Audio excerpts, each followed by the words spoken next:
Hey guys. Hi guys, how are you? I'm Mr. Batiste. I'm from Council Rock North. You are in the screenwriting for TV and film uh, live cast. This is being streamed via YouTube. Thanks for joining us. For the Greenfield workshops. It's a good way to start the day. In terms of questions, a lot of you submitted your questions already for this session. And our presenters are going to go through and try to answer those questions the best they can. And if you have any follow-up questions or anything along those lines, feel free to type them in the chat. Just some rules for this Zoom. Obviously, keep your mic muted if you could to prevent any distractions. And in terms of the chat, while we encourage you to use it for questions, if we could kind of keep the chatter down, so we don't miss any questions, that would be helpful. So without further ado, Sheila, Ben, you guys are up. Hey guys. Ben, do you want to go first? Yeah, sure. So hi, everyone. My name is Ben Greenfield. I am Sheila's husband, and Jill Feldman up there, and well, at least in our top left, her brother. So family connections all around here. So I earned my MFA in screenwriting from USC. I'm out in Los Angeles with Sheila now. And I have been a judge for the Greenfield Youth Film Festival for, I don't know how many years, but I think it's close to 10. I also, my judging credentials here, I was a reader for the NBC Writing Fellowship for, I think, 4 or 5 years. And I'll hand it over to Sheila. Hey guys. So my name is Sheila. I grew up in St. Louis. My parents are from India. I always loved TV growing up.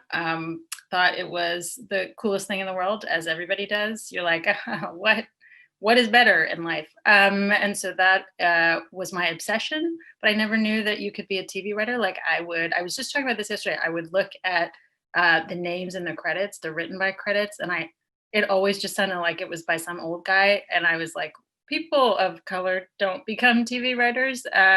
So my backup job was to work at nonprofits and be a teacher all around the world.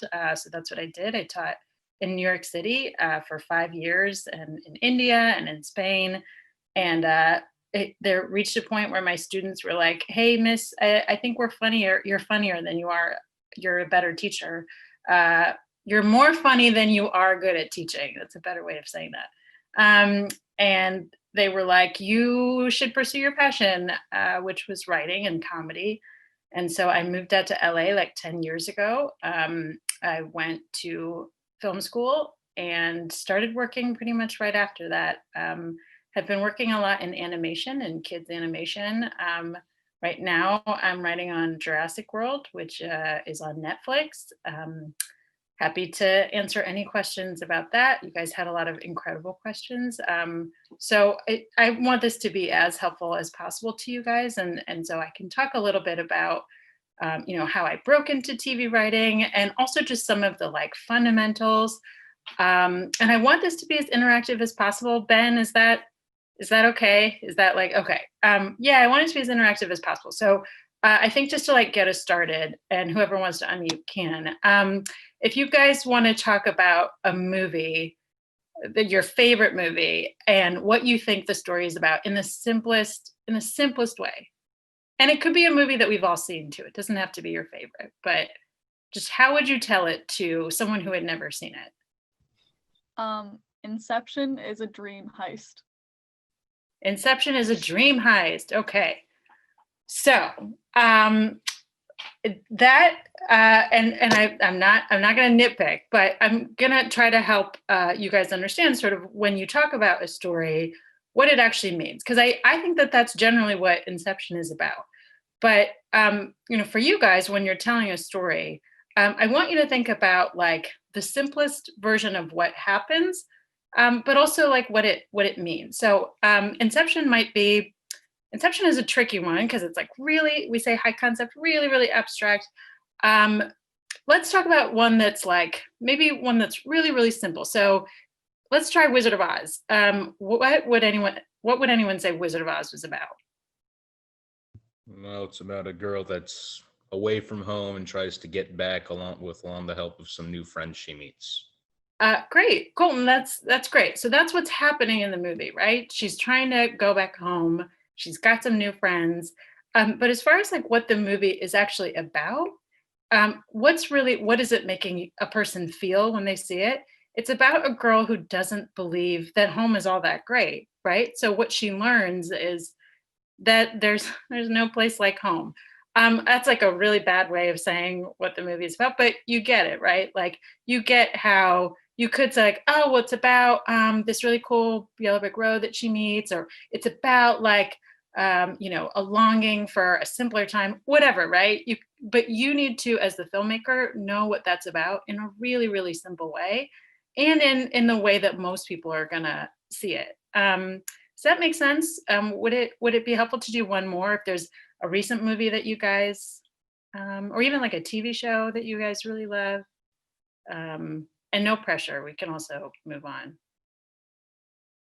Tron Legacy is about people in a video game.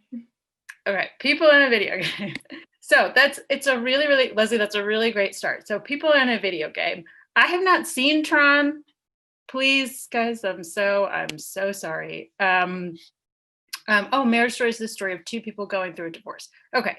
Yeah, so these are all really, really good starting points. So trying to figure out what a story is absolutely the most important part of where a filmmaker or where a storyteller should begin. It's what do I have to say? And then how am I going to tell it?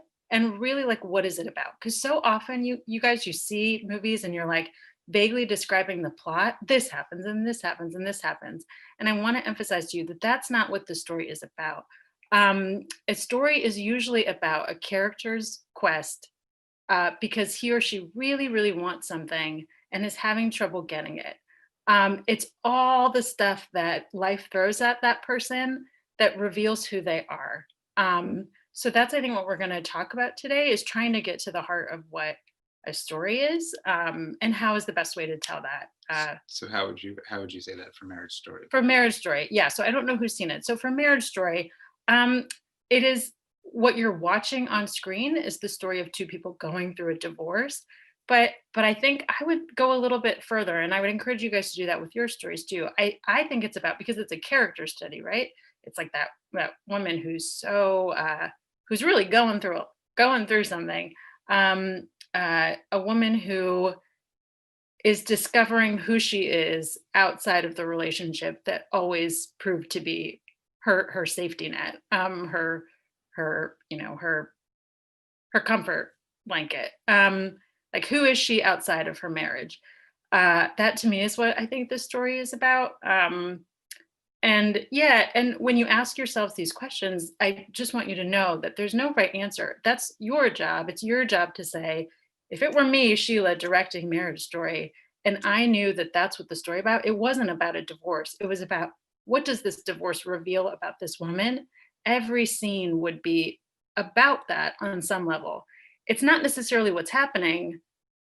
You might be watching her having a cup of coffee, but internally, what is she feeling that's going to push that story forward? Because every scene helps you push that story forward. And so if every scene doesn't have to do with that question of how is this contributing to the story of who this woman is, you got to take it out. And that's the fun part too. That's the editing part and the rewriting part. Okay, so there were a few more. Whiplash is about a musician trying to be the greatest drummer of all time while trying to overcome his abusive teacher. Great. That's what you're watching on screen. And ask yourself, well, what is the step further? So what you're watching on screen is that. And I would say, again, that it's about a boy trying to get out of his own way to achieve greatness. And again, like, these things are all connected, but push yourself to ask, the bigger questions about what a movie is. Back to the Future, about a son trying to get his parents to fall in love before he ceases to exist. Absolutely. I think there's also really cool things happening in Back to the Future about about time and about aging. And like, we don't have to get into all this, but you guys, I think, get the point. Scott Pilgrim is on an indie band where the lead singer has relationship troubles. Cool. Great. All right, guys. So I hope that was helpful. All right. So I am going to talk a little bit about, just really quickly, I'm going to look at my notes. It's okay. Okay. So let's talk a little bit about this idea of a character who really wants something and is having trouble getting it. And we can use movies if that helps ground the conversation, or TV shows too. So a character who wants something and is having so much trouble getting it. Let's use the Wizard of Oz example. What does Dorothy want?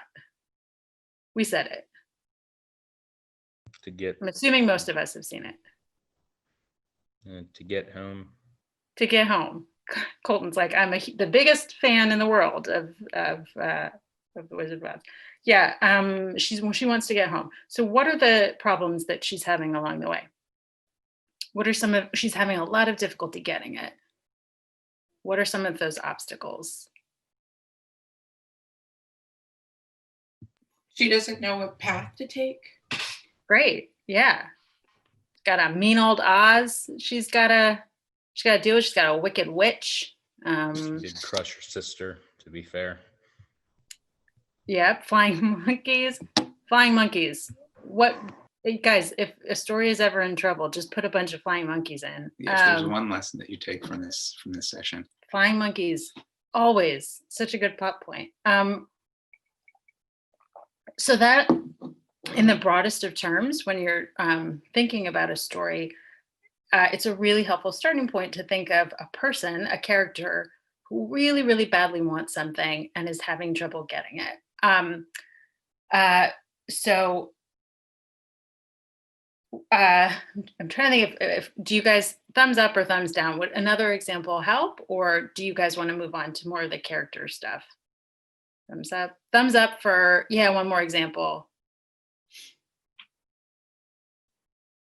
A lot of okay, see, mostly thumbs down, guys. Great, message received.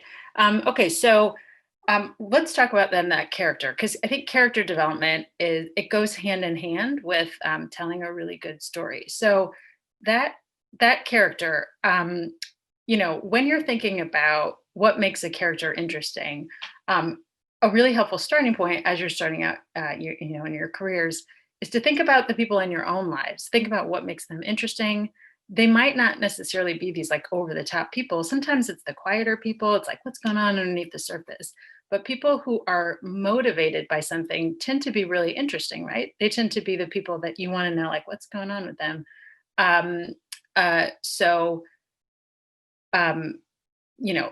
A great starting place is your own life. And then, with character development, the thing that's going to be super important for your stories is figuring out what their flaws are. And often it's that one fatal flaw, we call it a fatal flaw, that actually doesn't help them get what they want.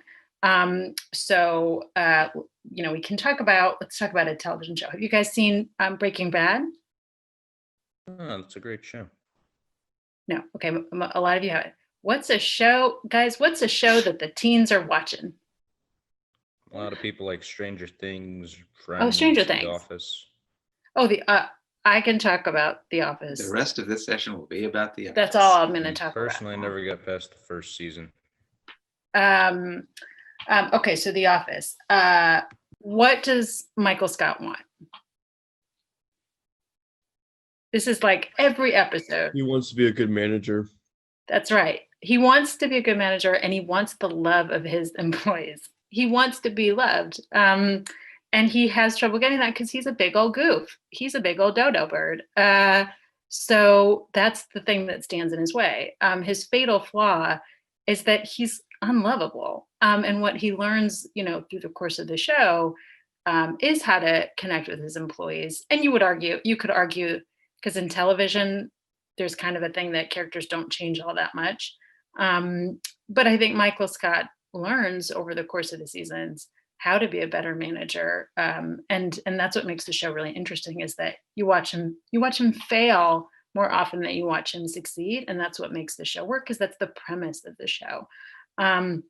With Stranger Things, what do those kids want? The first season, they want to find their friend Will, and that kind of changes then bit by bit throughout the show. Yeah, I only saw the first season, so I will go off of that. Yeah, they're trying to find their friend, and then of course they have all these supernatural things that get in the way. I would say for that show, it's been a while since I've seen it, but part of the trouble that they have in getting what they want is that they're all at odds with each other, right? Is that true? Yeah, and that was true of Jurassic World, the show that I worked on. That the characters are they really want to get home, and the complication is not necessarily dinosaur. Yes, it's dinosaurs because it's Jurassic, but it's that they can't work together. They need to learn to work together in order to get home. Their fatal flaw is that they don't know how to do that, and that's what drives every episode, and that's what really drives the story. Is how are these kids going to become a family so that they can all work together? Um, uh, okay, great. I'm looking at the chat boxes too. So let me just review my notes. Okay.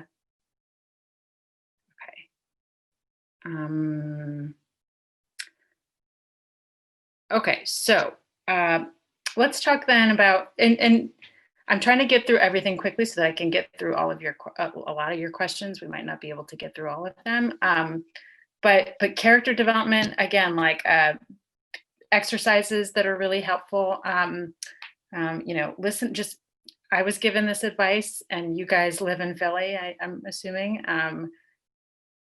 When you can, not now. I do not want to tell anyone to take the bus just for fun. But even if you're out on the street, like over here, sitting at a cafe, when we all eventually go to coffee shops again, listening to other people talk, listening to the different rhythms of how people talk, that's going to really help with dialogue. That's one of those useful exercises that was given to me when I was starting out. Is ride a bus, take it to the end of the line, and listen to all the conversations that you hear.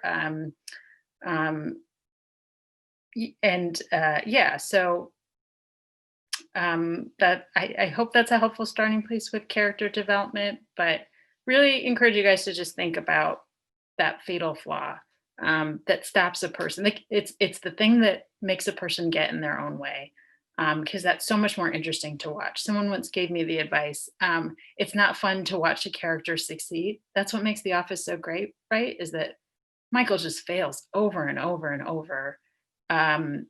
And that's true of your stories. You don't have to go over the top with it, but it shouldn't be easy to get what they want. It should be really, really hard.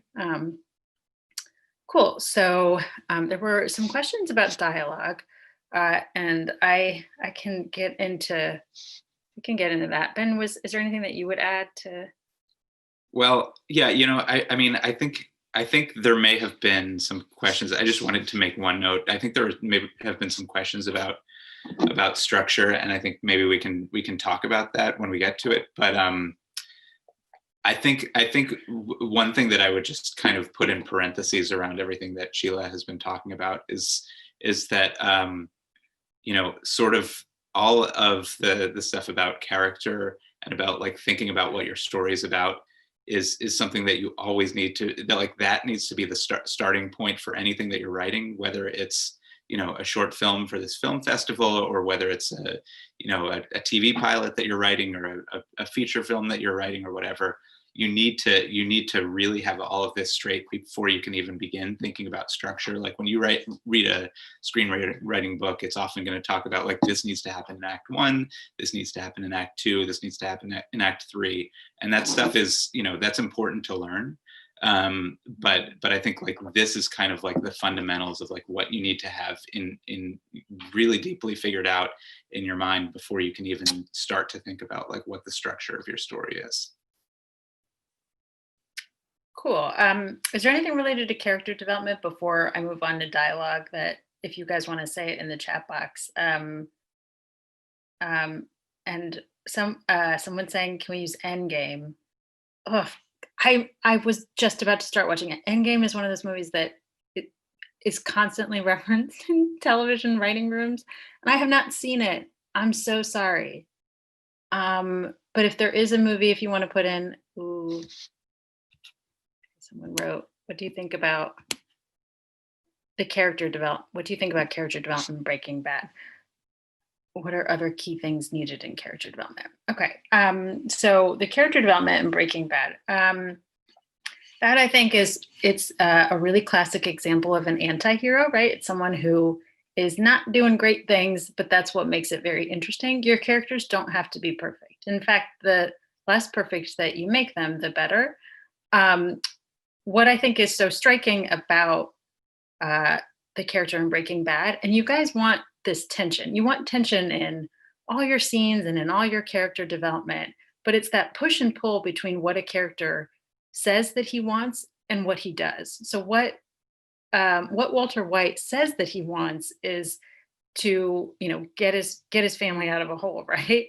He wants to do everything for his family, but literally everything the man does could not in any way be said to like benefit his family. He does the most dangerous, effed up things, and that's what creates tension in a character, right? It's the opposite. They're doing the opposite of what they say they want, and you're left thinking like, God, well, what need are they? What do they really want? And do you remember the very end of Breaking Bad?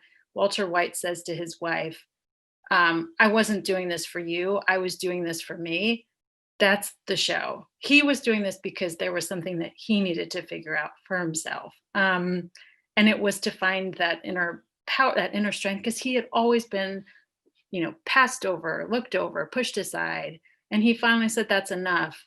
And he kept saying that he was doing it for his family, but really he was doing it for himself. So that, okay, Miles Morales, one of my favorite characters. Okay. Miles Morales wants to not have the powers, he learns to accept them. That's great. Do you have any recommendations about developing stories around a small group of characters versus a single protagonist? Okay. I'll answer two questions and then I'll move on to dialogue. Are there any differences between writing animation and live action? There are some technical differences. If we're talking specifically about character development, there's really not. You approach character in pretty much the same way. Some of those technical differences might include bigger choices with animation. You want more movement. So there's just a lot of action on screen with animation. But for the most part, no, you're not doing things any differently with character development. Do I have any recommendations about developing stories around a small group of characters? Yeah, so I have spent the last 2 years writing about a small group of characters, in addition to there being kind of a standout protagonist. And my advice is to try to see what role each person plays in that group and how they'll clash with one another. So a really famous example is a really famous exercise, sorry. And I don't even know that it's famous, but a It's teacher famous in this room. It's famous in this room. So this might be a really helpful place to start if you have a group of characters, is have them go out and do something really simple. Write a scene in which they're going out to get a carton of milk from the store, and then have them not even get to the store because of the conflicts within the group. That's I think when you write a really meaty scene or when things come to a head in a script, it'll be because of those tensions that you've built up. One thing that I would just chime in with is, I think I'm not sure if this is necessarily true, but I would assume that in every episode of Jurassic, and generally when you have a show with kind of an ensemble, in every episode it tends to be one person's story, and that, like, if you're writing a short film or if you're writing something else where it's kind of like about a group of people, you do want to make sure that you have that you have one person whose story it is. Because if you try to make it everybody's story, I think it's gonna get muddy. Would you agree with that? That's exactly right. So like on Jurassic, when we were telling a single episode, it would be in one case, usually in one character's case, usually, but often two, max two. Sometimes we would have what's called a two-hander.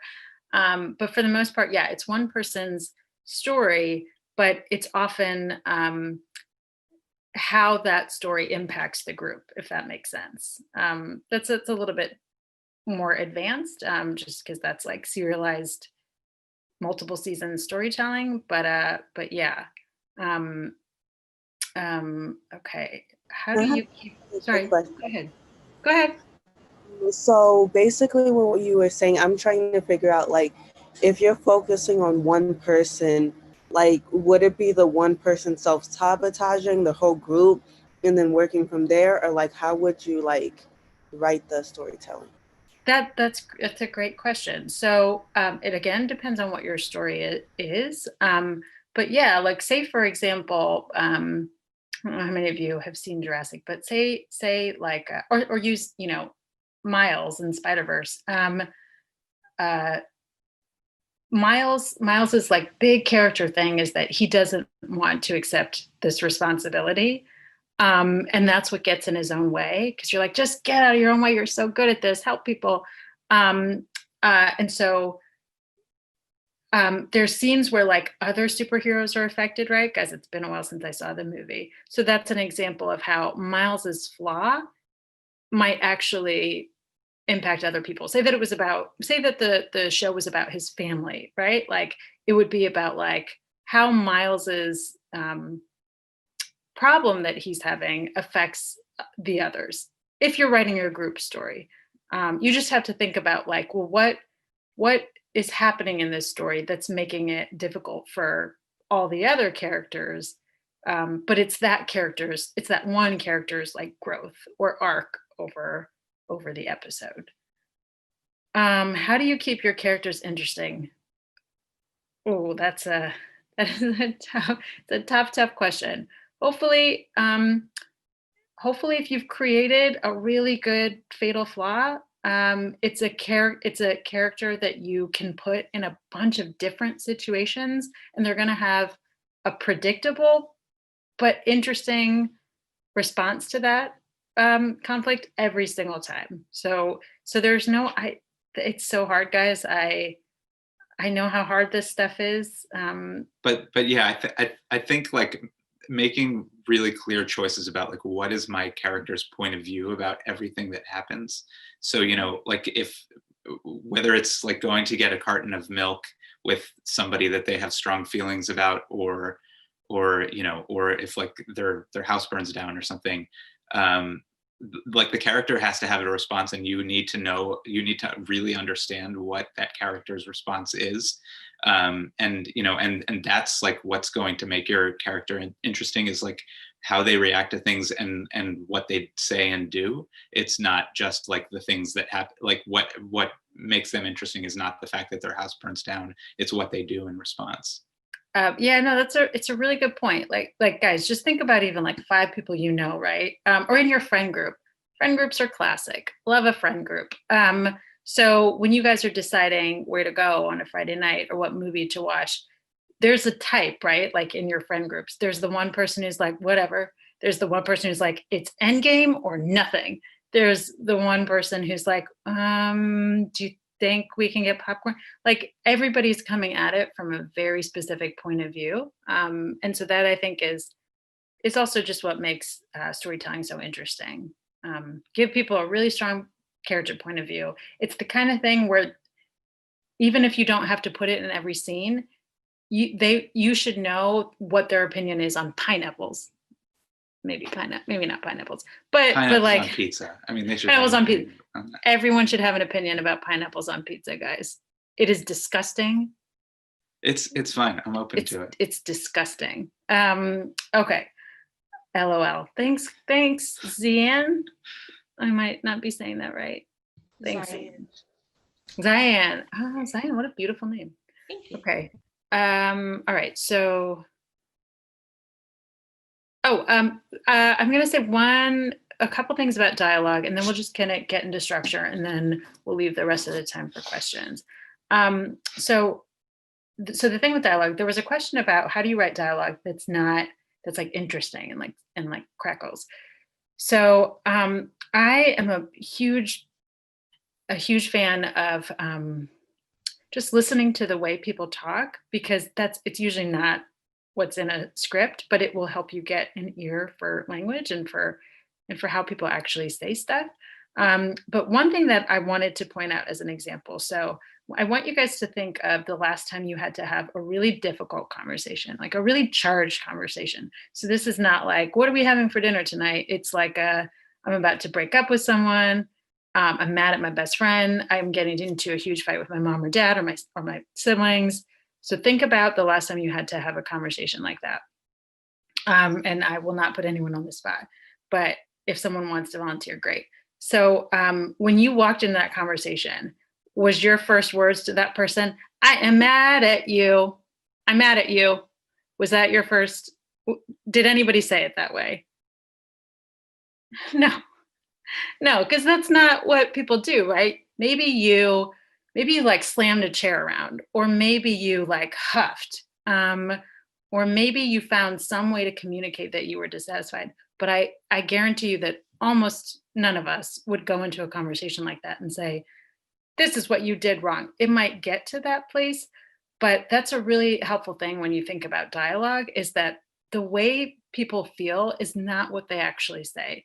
I wish that we were all like Disney characters, like walking around being like, I feel so happy today. The sun is shining. But that's not how people talk. But there's so much going on inside each of us at any moment.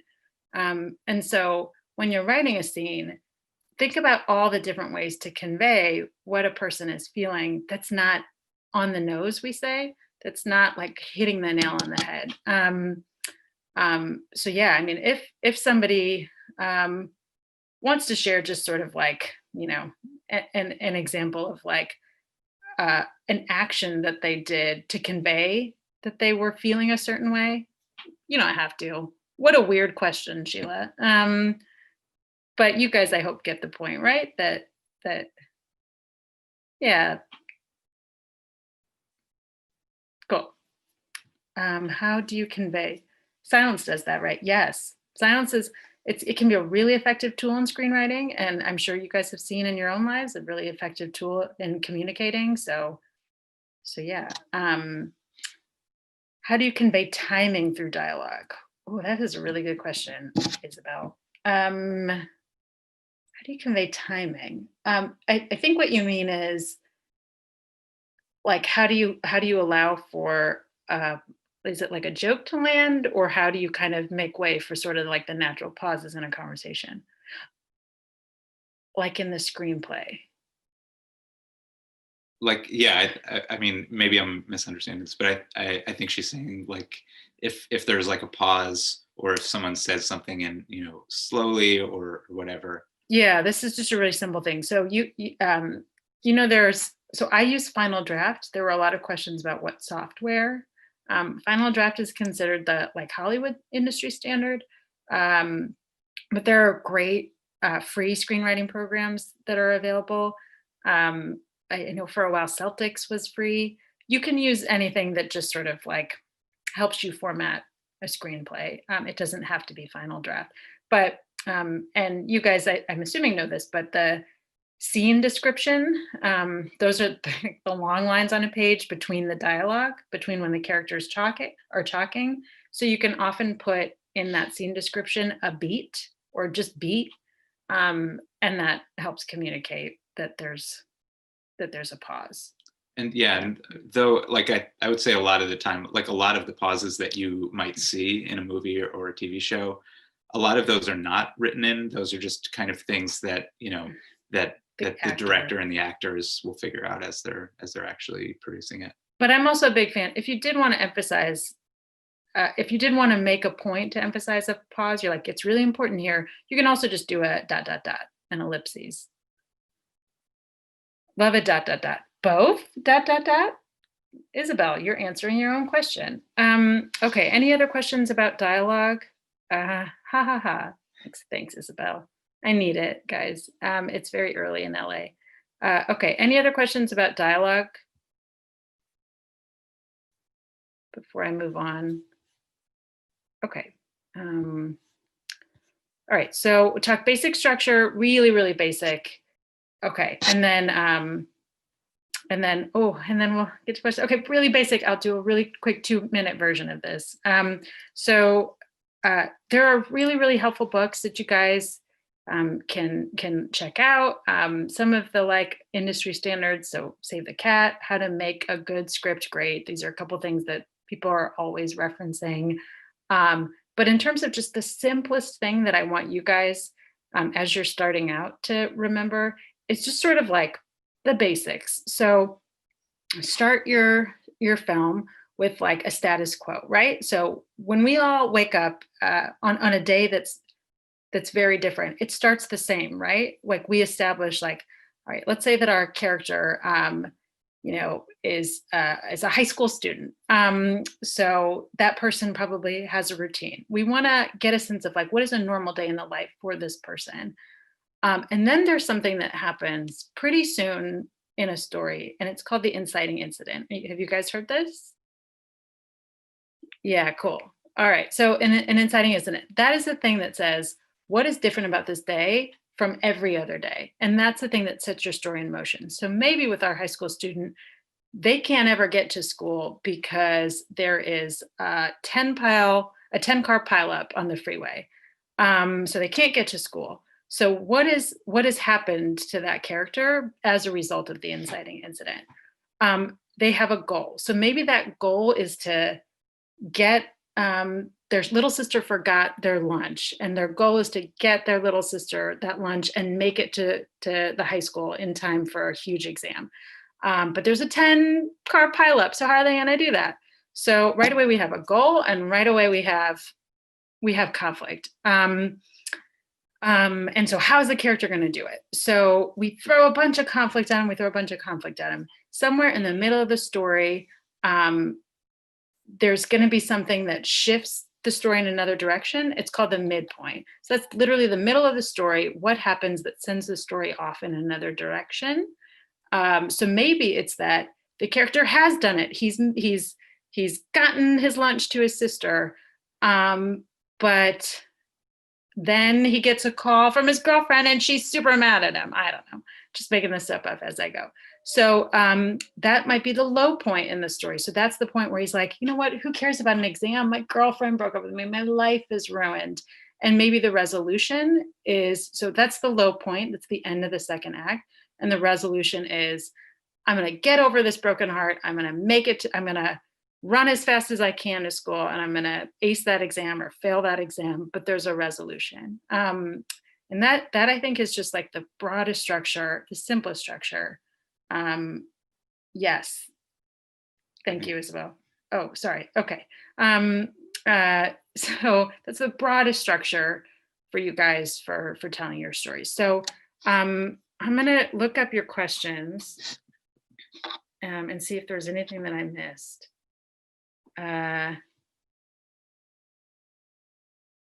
You guys had a lot of questions about TV writing.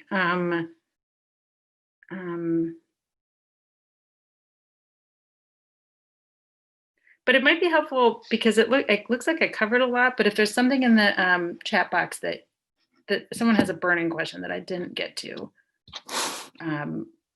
happy to talk about it. Otherwise, I can talk about TV writing.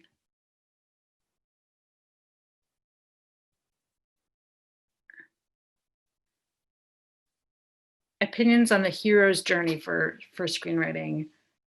What are other key things needed in character development? Do you want to talk about the hero's journey? I think I need a refresher. Yeah. Oh my God, you guys are schooling me. Wait, the hero's journey, remind me, that's, guys, you're gonna have to refresh my memory. Isn't that like the hero or whoever it is just starts out as this, like Harry Potter started out just a kid who kind of had an abusive family, ish, emotionally at least. Then he found this letter, which is sort of the initial event for Hogwarts. Hagrid visits him, and then he goes to Hogwarts, faces these new threats, and kind of comes out of it with a new skill or something in the end. Yeah. I like the term is sounding familiar, but yeah, I don't think it's overplayed. I mean, anything that helps you tell a story better, in my opinion, like don't worry about learn the rules before you break them, I think. So, I don't think at this stage you should consider anything overplayed. Just tell the story that you want to tell. How do you prevent your characters from turning into archetypes? That was a great question. So often when you're beginning with a character, they're going to seem like an archetype, right? It's going to be like, oh, that's the mean one. That's the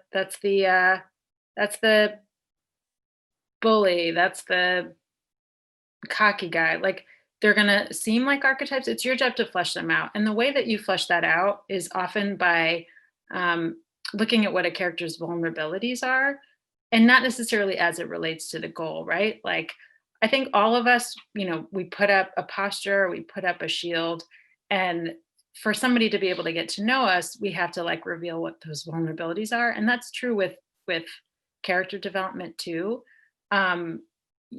Just think about like, well, what makes a person feel sad, or what makes a person feel vulnerable, and let their guard down a little bit, and hopefully that will help.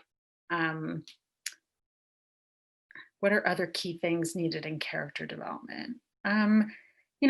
People talk a lot about like coming up with a backstory for a character. That might be helpful to you guys. Anything that lets you know, the whole like pineapple on a pizza thing, anything that can help you really understand a person to that level of detail when you're storytelling, so that you could answer the question of like, because we do that in writers' rooms all the time. Like someone will come up with something random and they'll be like, okay, does Darius, our main character in Jurassic, like, would he like pineapple on pizza? And if you're doing your job well, everyone in the writer's room will know what the answer to that question is.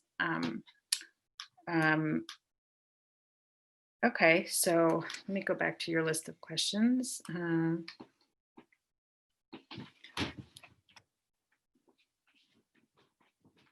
How do you know if your script is better for TV or film?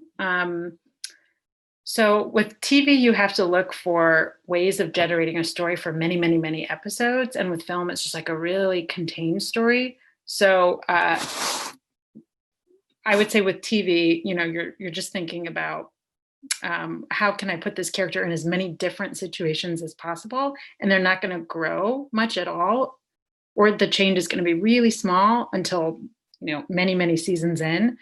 But with a film, your character has an arc, and that's like the most important thing, right? Your character has to really have changed in some fundamental way by the end of the film. Okay, just gonna take a few more questions. I want to know how to format a screenplay to make it interesting for the reader. There are a few tricks that I'll share with you guys. So if you're writing action, one thing that you can do is capitalize all your verbs. You see this a lot with action writing. So when a character doesn't just, walk into a room, think of like a really interesting way that you could have them enter. And then you can capitalize that verb. So like a character slams the door, and you could capitalize slams. And so that just helps the reader. You can also use bold. You can bold some of your words. That helps too. Let's see. Oop. Okay.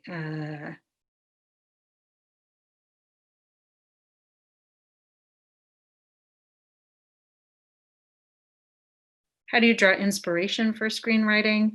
That's probably a good place to end, and then I can just open it up if anyone has any last questions. This is, I think, the thing, because I've been doing this for now almost 10 years, the thing that's going to really sustain you guys is just thinking about like, well, what do I have to say? And stories. I truly believe that everyone has a very unique story to tell. And so your inspiration, it comes from you and what you find interesting and what you think you have to add to the world, what voice you want to bring to the table. So that I think is as good a place to start as any. I often look to my family's stories. They have some great ones. But I think that there's also just a lot of inspiration to be had in like the world around you, those big ideas. There's a lot going on. And it should hopefully be a good jumping off point to just thinking about bigger picture things. So yeah, if there's any other questions, I'm happy to answer them. And if not, I wish you guys the best of luck. It's the best job in the world. What to do if you don't know where to start?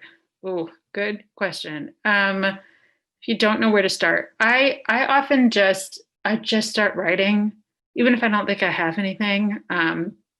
But I also just think about like if there was one, it's the Hamilton thing. If there's one story that I wanted to leave with people, that I wanted to leave, to the world, what would it be? And it can be simple. Don't think you have to like break the mold or do something really quick. It's the really, really small stories and just your specificity. Specificity is so important with screenwriting. It's not, it's the level of like, yeah, like all the little things that you do that make you uniquely you, because you're doing them in a way that no one else is doing them. So yeah, just start from there. Any recommendations for books, resources? There's a great podcast by a guy named Ken Levine. There are a lot of really good screenwriting podcasts. There's one by John August. There's one by Ken Levine, Levine. You guys can check that out. They do a different screenwriting issue every week. Yeah, I mentioned Save the Cat and also How to Make a Good Script Great. But guys, this is the best resource that I can give you guys. Google TV writing, and a site will come up that has like television scripts for all your favorite TV shows. Reading scripts is the absolute best way to learn. It's the absolute best way to learn. But yeah, Google TV writing, because what you can do is you can watch an episode of that show, you can watch an episode of The Office, and then go look at how they formatted all of the different things. And that helped me more than anything else.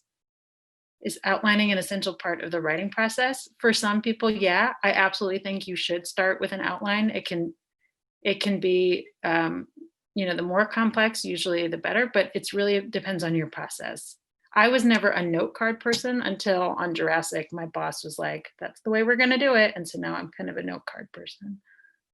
And by note cards, it's like you write down each scene on a note card and then you put them up on a board and you move them around.